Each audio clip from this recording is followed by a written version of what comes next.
মুসলিম মহিলাদেরকে 3 তালাক থেকে মুক্ত করার ব্যবস্থা তো নরেন্দ্র ভাই মোदी। देश के বাঁচানোর ব্যবস্থা তো নরেন্দ্র ভাই মোदी। देश के दुग्ध उत्पादन 1 नंबर বানানো তো নরেন্দ্র ভাই মোदी।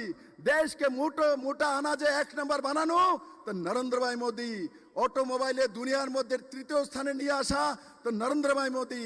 মোবাইল উৎপাদনে ভারত দ্বিতীয় স্থানে চলে আসা তো নরেন্দ্র ভাই মোदी। मेरे मित्रों, চাঁদের দক্ষিণ প্রান্তে স্যাটেলাইট পাঠাবে তো নরেন্দ্র ভাই মোदी। দেশ রক্ষা করবে তো নরেন্দ্র ভাই মোदी। যুবাদের জন্য ভবিষ্যৎ তৈরি করবে তো নরেন্দ্র ভাই মোदी। মহিলাদের জন্য সশক্ত ভারত নির্মাণ করবে তো নরেন্দ্র ভাই মোदी। বুজুর্গজনদের জন্য ইন্স্যুরেন্সের ব্যবস্থা করবে তো নরেন্দ্র ভাই মোदी। मेरे मित्रों, তাহলে কমিউনিস্ট কংগ্রেস কি করবে? কমিউনিস্ট কংগ্রেস কি করবে? এই কমিউনিস্ট কংগ্রেস শুধু জাত পাত পন্থের নামে মানুষকে শোষণ করেছে, বরবাদ করেছে। मेरे मित्रों, এবার সুযোগ আসছে এদেরকে জবাব দেওয়ার। এতদিন এরা ঢঙ্গি রচনা করত, একদল বিরোধী পার্টি কংগ্রেস, আরেক দল ক্ষমতায় থাকতো কমিউনিস্ট পার্টি। আজকে যারা চিরবিরোধী, যারা বলেছিল যে কলকাতাতে বাংলাতে কমিউনিস্ট আর কংগ্রেস এক জায়গায় আসার কারণে এরা কংগ্রেসে থাকবে না। 2017-তে এই রাজ্যে যারা এখন কংগ্রেসের রাজত্ব করে, কংগ্রেসের লিডারশিপ দেয়, 2017-তে যখন ওয়েস্ট বেঙ্গলে কমিউনিস্ট আর কংগ্রেস এক জায়গায় এসছে, তখন তার বিরোধ করে এরা কংগ্রেসে থাকেনি, তৃণমূল কংগ্রেসে চলে গেছে। কিন্তু তৃণমূলে মমতা ব্যানার্জির সঙ্গে জমেনি, তবে তারপর ভারতীয় জনতা পার্টিতে চলে এসছে এবং ভারতীয় জনতা পার্টিতে এসে নরেন্দ্র ভাই মোদির বিরোধ করছিল 2019-এর লোকসভাতে। আর আমরা তখন মন্ত্রী পরিষদ থেকে বের করে দিয়েছি। তারপর আবার চলে গেছে কংগ্রেসে, আবার এইবার চলে গেছে সিপিএম এর সঙ্গে। মানিক বাবুর সঙ্গে, জিতেন বাবুর সঙ্গে ফটোটা দেখুন না দুজনের। 50 বছর যাবত এত খুন, এত রেপ, 80 দাঙ্গা, এনএলএফটি,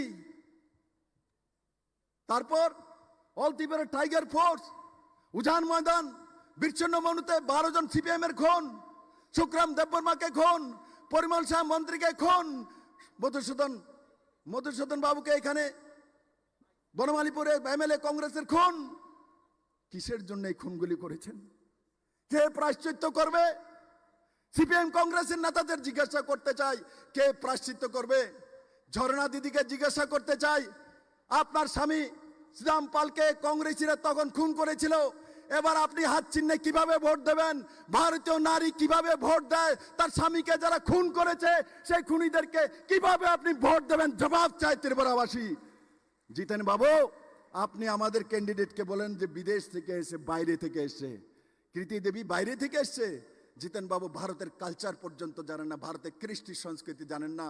উনি মহারাজ বীর বিক্রম কিশোর মানিকের নাতনি, কিরিট বিক্রমের মেয়ে। ওনার বিয়ে হয়েছে, বিয়ে হওয়ার পর মেয়েরা শ্বশুর বাড়িতে যায়। বিয়ে হওয়ার পর শ্বশুর বাড়িতে যায় না, যায় না। বিয়ে হওয়ার পর মেয়েরা শ্বশুর বাড়িতে যায়। দিদিকে আমরা বিয়ে দিয়েছি, দিদি শ্বশুর বাড়িতে ছত্তিশগড়ে গিয়েছে। আর যখন নরেন্দ্র ভাই মোদি বলেছে ত্রিপুরার কাজের জন্য তোমাকে আসতে হবে বেটি, তখন দিদি ছত্তিশগড় থেকে সব কাজকর্ম ফেলে ত্রিপুরাতে আমাদের কাছে চলে এসেছে, মাইকেতে চলেছে, বাপের বাড়িতে এসে। জিতেন বাবু, আপনার কি মেয়ে নেই? আপনার মেয়েকে বিয়ে দেবেন না? আপনার মেয়ে শ্বশুর বাড়িতে যাবে না? আপনার মেয়ে আপনার বাড়িতে আসলে পরায়া হয়ে যাবে, বিদেশি হয়ে যাবে, অন্য নাগরিক হয়ে যাবে।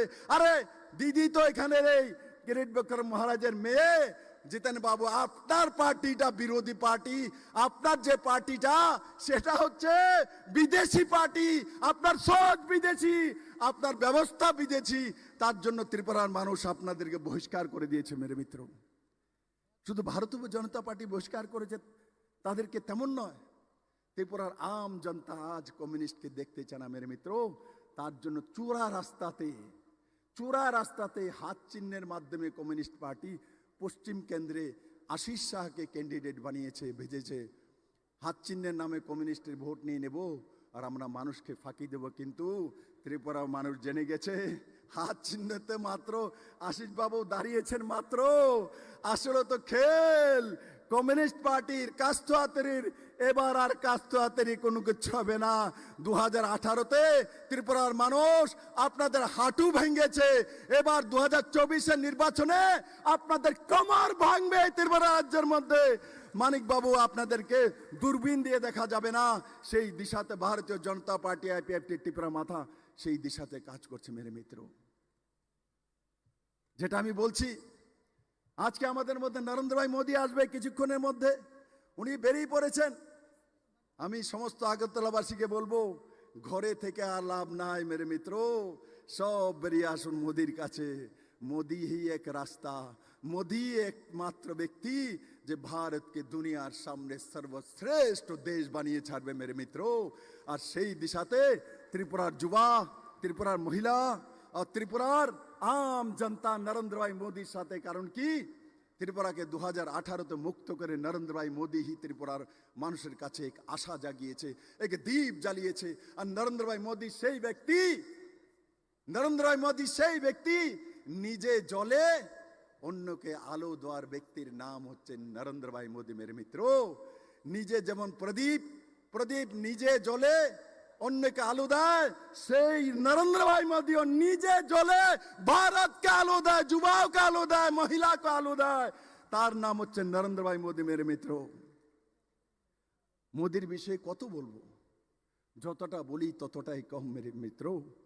আমি কোনোদিনই নরেন্দ্র ভাই মোদী, অমিত ভাই শাহ তাদের অবদান ভুলতে পারবো না। কারণ কি, ওনারা যদি দুইজন ব্যক্তি যদি না থাকতেন, এই ত্রিপুরা রাজ্য কোনোদিন মুক্ত হতো না মেরে মিত্র কমিউনিস্টের হাত থেকে। কারণ কি, এই কংগ্রেসীরা তো আগেই ওদের সঙ্গে মিলে আসছিল, তার জন্য সেটা সম্ভব ছিল না। আর বাকি আজকে ত্রিপুরার যে জনজাতিদের মধ্যে আলাদা আলাদা পার্টি নির্মাণ হয়েছে সময়ে সময়ে, কার জন্য হয়েছে, কি কারণে হয়েছে? কারণ তো বলো কমিউনিস্ট পার্টি। এই ত্রিপুরার মধ্যে টিউজিএস কার কারণে হয়েছে?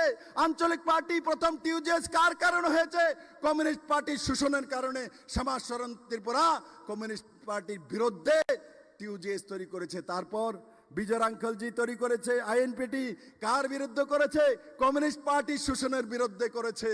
তারপর আইপিএফটি তৈরি করেছে এনসি দেববর্মা, কার বিরুদ্ধে করেছে?